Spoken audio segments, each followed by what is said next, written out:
सेठ ने अभी दुकान खोली ही थी।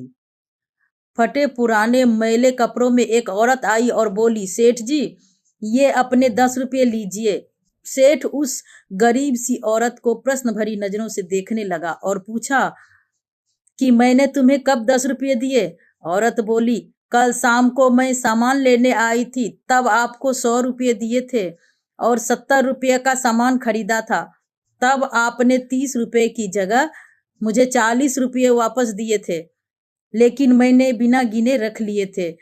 सेठ ने 10 रुपये को माथे से लगाया और गले में डालते हुए बोला, एक बात बताओ बहन जी, कल आपने 5 रुपये कम करवाने के लिए कितनी बहस की थी और अब ये 10 रुपये लौटाने भी चली आई?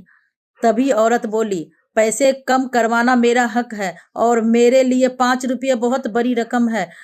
मैं कभी कभी 10 रुपये बचाने के लिए यहाँ पैदल चली आती हूँ, मगर एक बार मोल भाव होने के बाद उस चीज की कम पैसे देना बहुत बड़ा पाप है। सेठ बोला, लेकिन आपने कम पैसे कहाँ दिए? आपने तो पूरे पैसे दिए थे।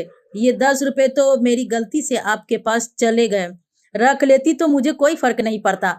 औरत बोली, आपको कोई फर्क नहीं पड़ता, लेकिन मेरे मन पर हमेशा ये बोझ रहता कि मैंने जानते हुए भी आपके पैसे खाए, इसलिए मैं रात को ही आपके पैसे लौटाने आई थी। सेठ ने पूछा, आप कहाँ रहती हो? वह बोली, सेक्टर 8 में रहती हूँ। यह सुनते ही सेठ का मुंह खुला रह गया। सेठ बोला, आप 4 किलोमीटर दूर से ये 10 रुपये देने दूसरी बार आई हो और आप इतनी दूर से पैदल चलकर आई हो? इतना सुनते ही औरत सहज भाव से बोली, हाँ, दूसरी बार आई हूँ। मन का सुकून चाहिए तो ऐसा करना पड़ता है। मेरे पति इस दुनिया में नहीं है, वह हमें 10 साल पहले ही छोड़कर इस दुनिया से चले गए, मगर उन्होंने मुझे एक ही बात सिखाई है कि दूसरे के हक का एक पैसा भी मत खाओ, क्योंकि इंसान चुप रह सकता है मगर ऊपर वाला कभी भी हिसाब मांग सकता है।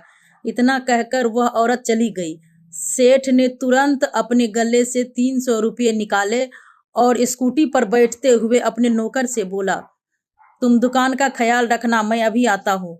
सेठ बगल के बाजार में ही एक दुकान पर पहुंचा, फिर उस दुकान वाले को 300 रुपये देते हुए बोला, रमेश जी, कल जब आप सामान लेने आए थे तब हिसाब में ज्यादा जुड़ गए थे।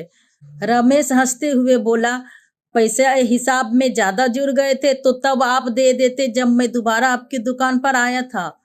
इतनी सुबह सुबह आप 300 रुपये देने चले आए। सेठ बोला, 300 रुपये निकलते हैं, यह आपको तो पता ही नहीं था ना, इसलिए देना जरूरी था। पता नहीं ऊपर वाला कब हिसाब मांगने लग जाए। वहां से यह पैसे देकर सेठ तो चला गया, मगर रमेश के दिल में खलबली मच गई, क्योंकि 10 साल पहले उसने अपने एक दोस्त से 3 लाख रुपये उधार लिए थे। दूसरे ही दिन दोस्त मर गया था। दोस्त के घर वालों को पैसे के बारे में पता नहीं था, इसलिए किसी ने उससे पैसे वापस नहीं मांगे और रमेश के दिल में लालच आ गया था। पहल करके पैसे देने वह नहीं गया। आज दोस्त का परिवार गरीबी में जी रहा था। दोस्त की पत्नी लोगों के घरों में झाड़ू पोछा करके बच्चों को पाल रही थी, फिर भी रमेश उसके पैसे हजम करके बैठा था। सेठ का यह कहना कि पता नहीं ऊपर वाले कब हिसाब मांगने बैठ जाए, यही सोचकर रमेश ने बैंक से 13 लाख रुपए निकाले और पैसे लेकर दोस्त के घर पहुंच गया। दोस्त की पत्नी घर पर ही थी, वह अपने बच्चों के पास बैठी बतिया रही थी। रमेश जाकर उसके पैरों में गिर गया और बोला, भाभी जी, माफ कर दो, पैसे लौटाने में बहुत देरी हो गई। मैं शुरू में पैसे लौटाने की स्थिति में नहीं था, आज मैं समर्थ हूँ इसलिए पैसे लाया हूँ।